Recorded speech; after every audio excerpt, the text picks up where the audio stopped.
Very good morning, everybody, and welcome to TIHS, the Institute of Home Science. And our today's topic is therapeutic diet, नैदानिक आहार. शुरू करते हैं.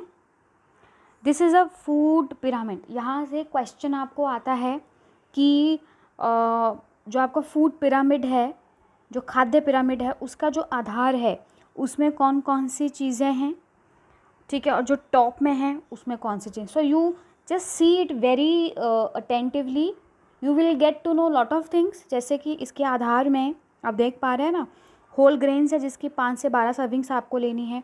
Legumes and सोया है जिसकी 1 से 3 सर्विंग्स आपको लेनी है. फिर उसके ऊपर है फ्रूट्स एंड वेजिटेबल. एक हर साइड में देखो इनके सर्विंग्स भी लिखे हैं. उससे ऊपर है नट्स एंड सीड्स, ठीक है, जो सूखे मेवे होते हैं उनको नट्स बोलते हैं. आगे है वेजिटेबल ऑयल.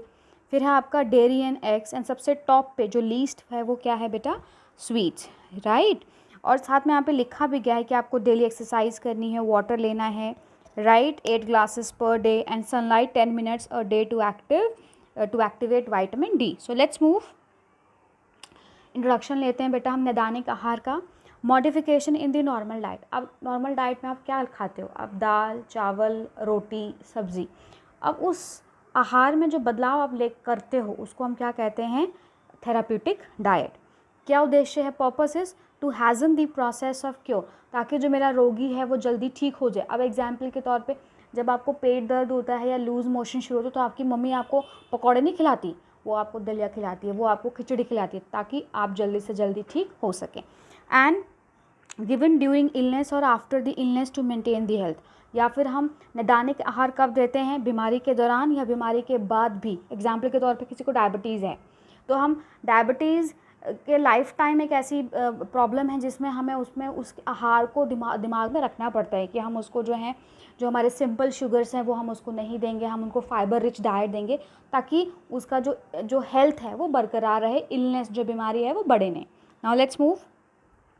अब हम पढ़ेंगे आहार के प्रकार, मतलब जो हमारा नैदानिक आहार है वो कितने प्रकार के होते हैं. Let's study one by one. So पहला है क्लियर लिक्विड डाइट, साफ तरल आहार. A clear liquid diet is a diet consisting of a exclusively clear liquid. Clear liquid means कि यहाँ पे रेसिड्यू भी नहीं होना चाहिए. आप क्लियर लिक्विड में दूध भी नहीं दोगे क्योंकि दूध में रेसिड्यूज होते हैं, फाइबर काइंड ऑफ थिंग होती है उसमें, right. This diet may be prescribed as a part of a treatment और as a preparation for a surgery. Treatment के लिए या फिर जब सर्जरी होनी होती है किसी भी पेशेंट की तो उसको रिकमेंड किया जाता है कि भाई आप पहले जो है टिल 24 आवर्स तक आप जो है वो क्लियर लिक्विड ही लेना. Only given for 24 to 48 hours and at the gap of 1 to 2 hours, ठीक है. आपको जो है यहाँ पे जो टिक मार्क है, जैसे कि प्लेन टी ले ली बेटा आपने, क्लियर बेवरेज ले लिया, प्लेन जेलेटिन ले लिया, ब्लैक कॉफ़ी ले ली, क्लियर ब्रोथ, ये जो टिक मार्क हैं किए हुए these are the clear liquid diet के एग्जाम्पल हैं. जो रॉन्ग हैं, अल्कोहल नहीं ले सकते आप, फ्रूट जूसेस विद पल्प नहीं लोगे, मिल्क नहीं लोगे, वेजिटेबल जूसेस नहीं लोगे, क्रीम सूप्स भी नहीं लोगे, ठीक है. आगे बढ़ते हैं. Now full liquid diet. The full liquid diet include mostly liquid and some food with small amount of fiber. उसमें आहार भी होगा आपका, उसमें कुछ मात्रा में आहार मतलब फाइबर भी होगा. आप उसके इसमें दूध दे सकते हो आप उसको, ठीक है. आप उसमें फ्रूट जूसेस भी दोगे, विद पल्प भी दे सकते हो आप. आगे बढ़ते हैं. सॉफ्ट डाइट, जो कोमल आहार होते हैं. Soft diet is made up of foods that are soft and easy to chew, जो चबाने में आसान हो और स्वॉलो करने में, निगलने में भी, ठीक है. एंड कंटेन लीस्ट फाइबर, और कम से कम उसमें रेशा हो.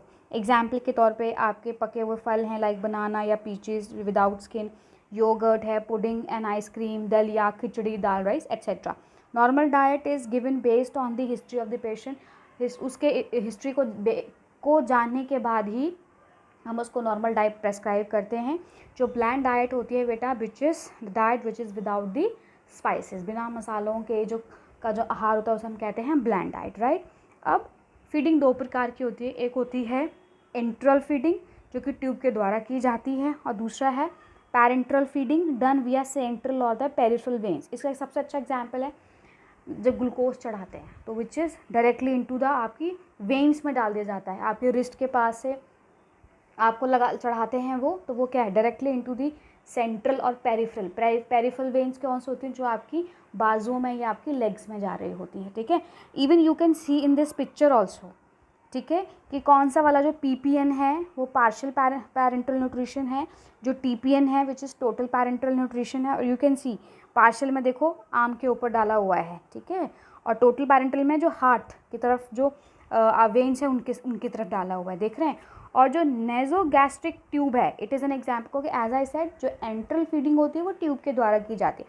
So you can write it down बेटा। नेजो मीन्स नोज एंड गैस्ट्रिक मतलब स्टमक। जो ट्यूब है वो कहाँ जा रही है, नोज से होते हुए स्टमक पे जाएगी। अगला है गैस्ट्रोस्टोमी। गैस्ट्रो मतलब होता है स्टमक, तो स्टोमी मतलब होता है कट, तो वहाँ पे पाइप कहाँ इंसर्ट करते हैं, वो आपके स्टमक में। फिर है जेजिनोस्टोमी मतलब जेजिनम में इंसर्ट की है। नेजो जेजिनल ट्यूब मतलब कि वो नोज से होते हुए कहाँ पे आई आपके जेजिनम। जेजिनम is a part of intestine, large intestine. And नेजो duodenal मतलब होता है कि नोज से होते हुए कहाँ पे आए वो duodenal. Duodenal is a part of your small intestine, right. I hope बेटा this concept of therapeutic diet and नैदानिक आहार आपको क्लियर हुआ होगा। Thank you so much, and if you like my video then do subscribe our channel and don't forget to hit the like button. Thank you so much and have a great day.